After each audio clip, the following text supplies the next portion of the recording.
Dear students, मैं doctor Monika Dungarwal उपचारात्मक आहार अर्थात थेरापेटिक न्यूट्रिशन की कड़ी में आज जिस विषय को आपको समझाने जा रही हूँ वह है स्पेसिफिक थेरापेटिक डाइट्स अर्थात विशेष उपचारात्मक आहार।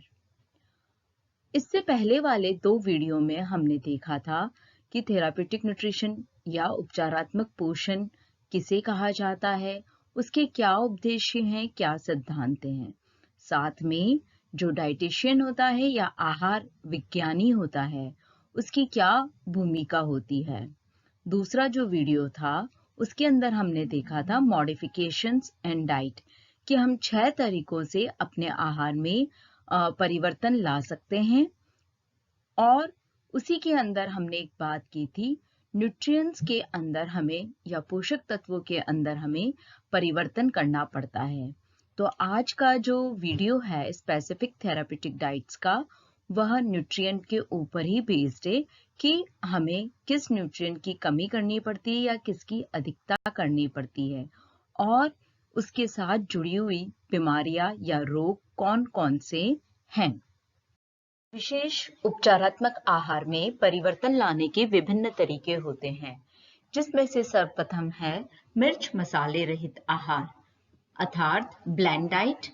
उसके बाद है उच्च कैलोरी तथा निम्न कैलोरी युक्त आहार अर्थात high calorie and low calorie diet. उसके बाद उच्च प्रोटीन तथा निम्न प्रोटीन युक्त आहार, जिसे हम high protein and low protein diet कहते हैं। उच्च वसा तथा निम्न वसा युक्त आहार अर्थात high fat and low fat diet. उच्च रेशो वाला तथा कम रेशो वाला आहार high fibre and low fibre diet. Then है सोडियम रहित आहार, जिसे हम सोडियम लेस डाइट कहा जाते हैं। कम प्यूरिन युक्त आहार, इसे हम लो प्यूरिन डाइट कहते हैं। कैल्शियम तथा फास्फोरस रहित व युक्त आहार अर्थात calcium and phosphorus less and high diets. Potassium रहित आहार अर्थात पोटेशियम लेस डाइट। उसके बाद है गैलेक्टोज रहित आहार अर्थात गैलेक्टोज लेस डाइट। यहाँ पर जो विभिन्न आहार में परिवर्तन लाने के तरीके दे रखे हैं वह इस बात पर निर्भर करते हैं कि व्यक्ति को कौन सा रोग है, कौन सी बीमारी है, उसे कौन सी चीज को दिया जाना चाहिए, किस चीज की मात्रा को या पोषक तत्व की मात्रा को बढ़ाना है और किस पोषक तत्व की मात्रा को कम किया जाना उस समय पर जरूरी है। तो अब सबसे पहले हम बात करेंगे ब्लेंड डाइट की या मिर्च मसाले रहित आहार की। इस टेबल में सबसे पहले समझाया है भोजन का प्रकार, रोग की अवस्था उसके नीचे दी गई है। बीच में दे रखा है सम्मिलित किए जाने वाले भोज्य पदार्थ अर्थात हम कौन कौन से इसके अंदर भोजन दे सकते हैं, और बाद में दे रखा है लास्ट में वर्जित भोजन यानी कौन से इस समय पे नहीं दिए जाने चाहिए। तो सबसे पहले मिर्च मसाले रहित आहार, जिसे कि मैंने आपको पहले भी बताया है कि ब्लेंड डाइट कहते हैं अर्थात जिसका मीनिंग होता है सादा भोजन। सादा भोजन अपने आप से ही पता चल रहा है कि इसमें न तो बहुत अधिक मिर्ची होगी, न बहुत अधिक तेल होगा, न बहुत अधिक स्वाद होगा अर्थात बिल्कुल से सिंपल फूड दिया जाता है। और इस दशा में दिया जाता है जब व्यक्ति को पेप्टिक अल्सर हो गया है, डायरिया हो गया है, डिसेंट्री हो गई है या ऑपरेशन की बाद की स्टेज है। इस कंडीशंस में उस व्यक्ति को मिर्च मसाले रहित आहार दिया जाता है। इस समय पर हम व्यक्ति को क्या क्या चीजों को दे सकते हैं, जैसे कि दूध है, सब्जियां है, पका हुआ चावल है, कस्टर्ड है, पुडिंग है, ये भोजन तो दे सकते हैं, परंतु फाइब्रस फूड अर्थात रेशेदार भोजन नहीं दे सकते हैं। दाल बच्चों एक तो छिलके वाली होती है, एक बिना छिलके वाली होती है, तो हमें छिलके वाली दालें नहीं देनी है क्योंकि उसके अंदर फाइबर ज्यादा होगा तो पेप्टिक अल्सर में घाव हो जाता है, उसको जाके इरिटेट करेगा। डायरिया में भी हम फाइबर नहीं दे सकते हैं। इसी तरीके से ऑपरेशन के बाद भी वह उसके डाइजेस्टिव सिस्टम पे ज्यादा लोड डालेगा। तली भुनी सब्जियां एवं अन्य प्रकार के जो भी तले हुए भोजन है वह सभी इस समय पर वर्जित होते हैं। नेक्स्ट दे रखा है उच्च कैलोरी युक्त आहार अर्थात हाई कैलोरी फूड। ये जनरली कब दिए जाते हैं? बुखार में यानी कि फीवर में दिए जाते हैं, टाइफाइड, क्षय रोग, प्रोटीन कैलोरी कुपोषण के समय, अल्प भार और हाइपरथायरॉयडिज्म के समय दिए जाते हैं। क्यों दिए जाते हैं? क्योंकि बुखार के समय व्यक्ति का जो मेटाबॉलिज्म या उपापचय की क्रिया होती है वो बढ़ जाती है और उस बढ़ी हुई दर के साथ साथ हमें कैलोरी की रिक्वायरमेंट भी बढ़ानी पड़ती है। पर क्योंकि व्यक्ति उस समय पर बीमार होता है तो वो ओरली बहुत सारी चीजें नहीं ले पाता है, तो ऐसी कंडीशन में ग्लूकोज वगैरह देके या सिंपल शुगर्स के द्वारा हम उसकी उच्च कैलोरी दे पाते हैं। इसी तरीके से प्रोटीन कैलोरी जो कुपोषण होता है, प्रोटीन कैलोरी कुपोषण में भी उसकी ऊर्जा की आवश्यकता बढ़ जाती है। तो इस बढ़ी हुई मांग को हम हाई कैलोरी फूड के द्वारा ही पूरा कर सकते हैं। अंडरवेट का जो पेशेंट है उसमें भी हाई कैलोरी फूड देना जरूरी हो जाता है।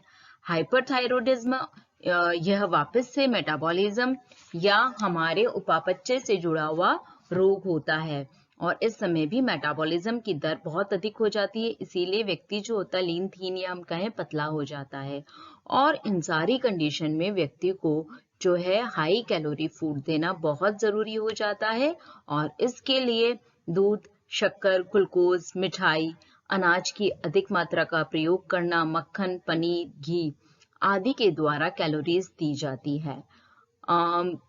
इसके साथ एक बात होती है कि हमें सिंपल फॉर्म में एनर्जी देनी है और सबसे सिंपलेस्ट फॉर्म जैसा कि अभी मैंने बताया ग्लूकोज होता है। ग्लूकोज का पानी पिला के उस मांग को पूरा करना पड़ता है। फ्रूट जूसेस दे रहे हैं तो उसमें ग्लूकोज आप 4 चम्मच डालेंगे तो भी वो मीठा नहीं हो पाता है, तो हम उसको एनर्जी जो है सिंपल वे में दे पाएंगे।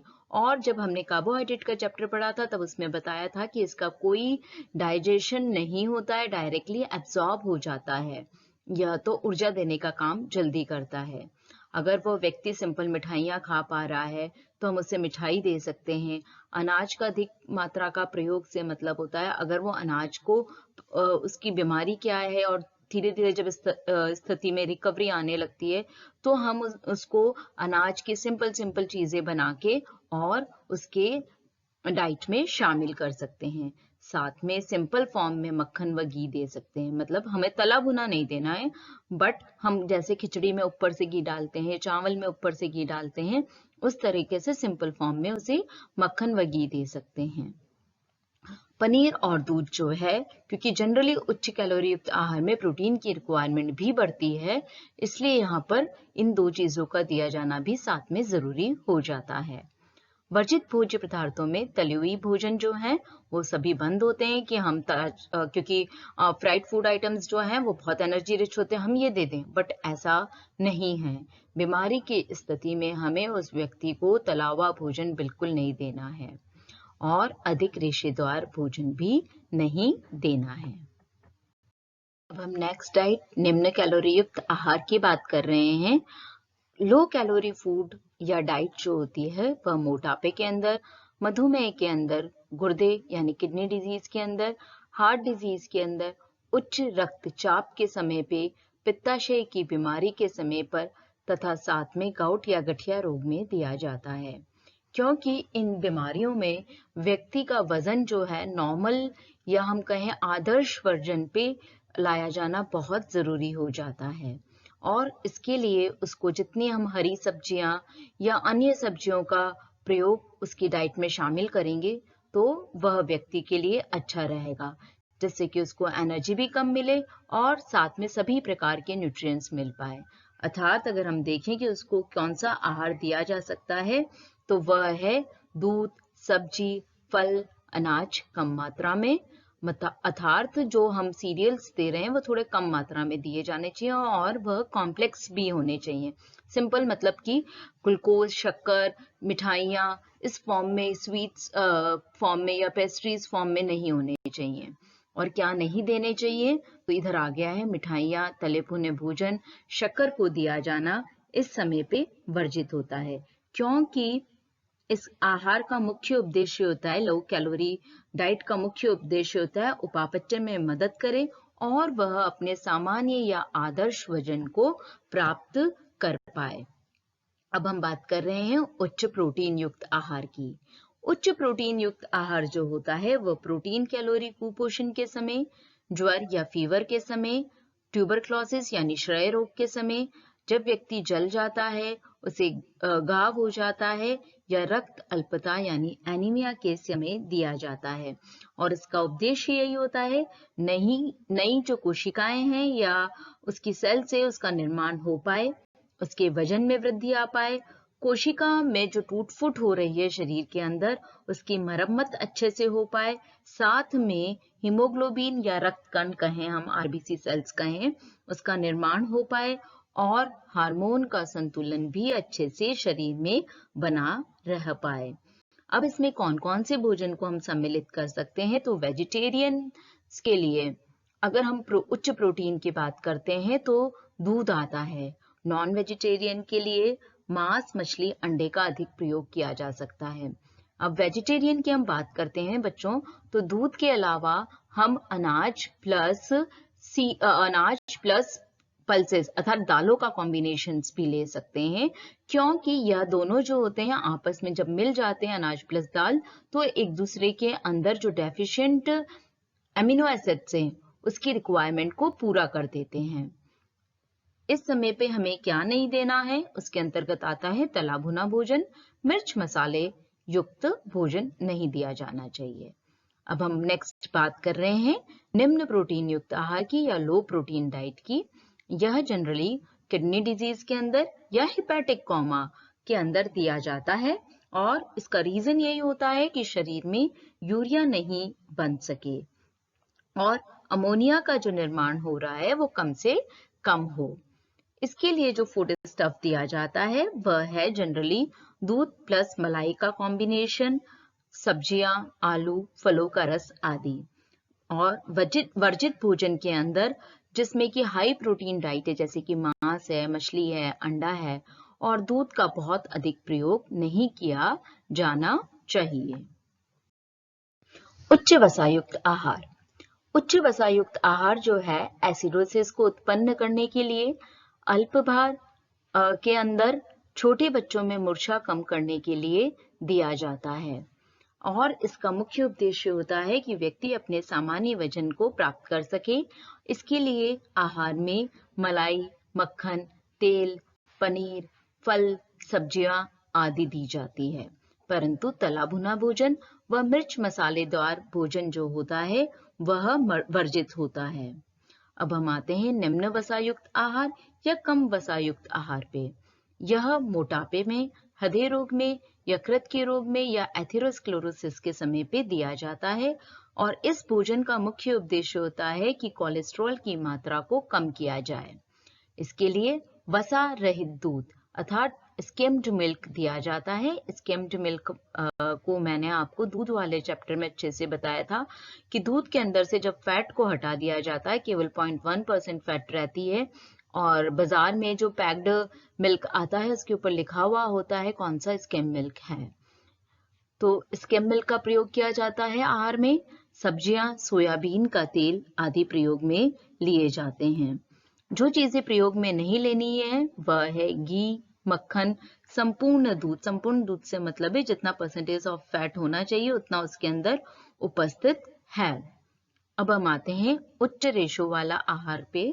उच्च रेशो वाला जो आहार होता है वह कब्ज के समय दिया जाता है, क्योंकि बड़ी आंत की जो मांसपेशियां होती है उसकी मांसपेशियों की जो मूवमेंट है उसको नॉर्मल लाने के लिए यह चीज दी जाती है, जिससे कि मल जो है हमारे शरीर से बाहर की तरफ निष्कासित हो पाए। इसके लिए हमें कच्ची व पकी हुई सब्जियों को इंक्लूड करना पड़ता है, सलाद को डाइट में इंक्लूड करना पड़ता है, छिलके सहित दालें, यानी जैसे मूंग की दाल है तो छिलके वाली हो, उड़द की दाल है तो छिलके वाली हो, है ना, तो छिलके वाली दालों का प्रयोग किया जाता है।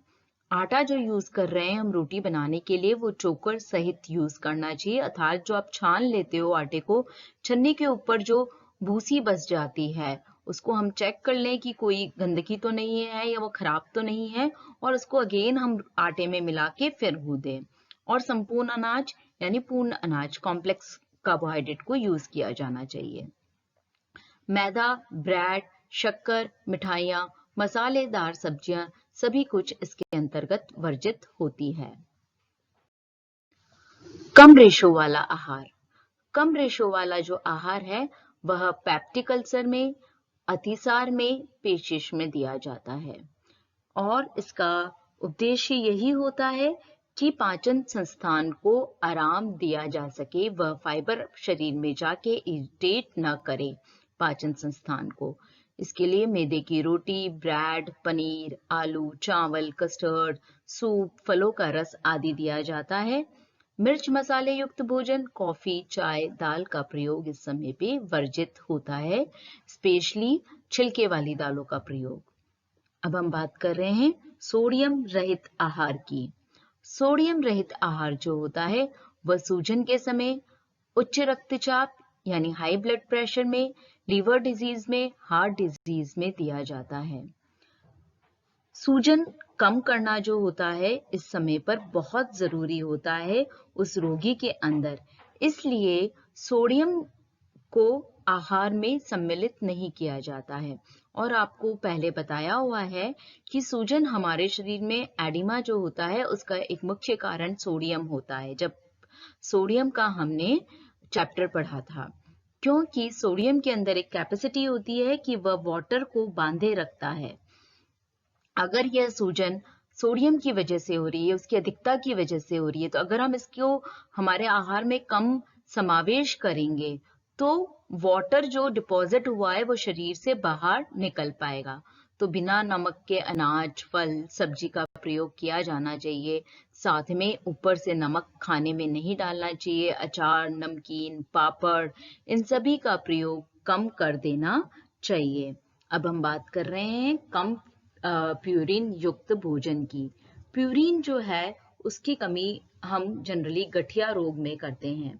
गठिया अर्थात गाउट का रोग, जिससे कि शरीर में यूरिक अम्ल न बन सके, और यूरिक अम्ल नहीं बनेगा तो गठिया की प्रॉब्लम जो होगी वह कम हो जाएगी। इसके लिए कम मात्रा में दूध, फल, सब्जी का प्रयोग किया जाना चाहिए, परंतु जो हाई प्रोटीन रिच डाइट्स होती है जैसे कि मांस है, मछली है, दाल है, इनका प्रयोग वर्जित होता है। अब हम बात कर रहे हैं उच्च कैल्शियम तथा फास्फोरस युक्त आहार अर्थात high calcium phosphorus diets. Generally ये डाइट्स रिकेट्स, ऑर्थोमलेशिया एंड ऑस्टियोपोरोसिस के समय दी जाती है, जिससे कि व्यक्ति के शरीर में अस्थियों और दांतों का समुचित विकास या डेवलपमेंट हो पाए। इसके लिए हमें दूध एवं दूध से बने पदार्थ, फल, हरी पत्तेदार सब्जियां तथा इनका सूप, अनाज आदि को सम्मिलित किया जाना चाहिए। कैल्शियम तथा फास्फोरस रहित आहार। जनरली व्यक्ति को उसके जीवन काल में हाई कैल्शियम एंड फास्फोरस की जरूरत होती है, परंतु कई बार ऐसी बीमारियां हो जाती है जैसे गुर्दे में पथरी के समय पर कि हमें उसके आहार से कैल्शियम और फास्फोरस को कम करना पड़ता है, और इसके लिए जिस भोज्य स्टफ में कैल्शियम ज्यादा उपस्थित है उसकी मात्रा कम किया जाना जरूरी हो जाता है। इसलिए उस व्यक्ति को कम मात्रा में दूध दिया जाना चाहिए, फल व हरी पत्तेदार सब्जियों को दिया जाना चाहिए, क्योंकि यह जो चीजें होती है जिसके अंदर के हाई कैल्शियम है उसको अगर हम कम नहीं करेंगे तो वो उसकी रोग की कंडीशन को बढ़ावा देगा। वर्जित भोज्य पदार्थों में इसीलिए बच्चों यहाँ पे अधिक दूध, पनीर व संपूर्ण अनाज को इंक्लूड किया गया है। नेक्स्ट है गैलेक्टोज रहित आहार। गैलेक्टोज रहित आहार यानी लो गैलेक्टोज डाइट, या जिसमें बिल्कुल भी गैलेक्टोज प्रेजेंट नहीं हो। उसका रीजन ये होता है जब गैलेक्टोजीमिया रोग हो जाता है। जनरली ये रोग बच्चों में होता है या बालकों में होता है, और इस समय पर ऐसे शिशु आहार का चुनाव करना चाहिए जिसमें कि दूध नहीं हो, क्योंकि दूध ही एक ऐसा प्रोडक्ट है जो कि गैलेक्टोज का सोर्स होता है।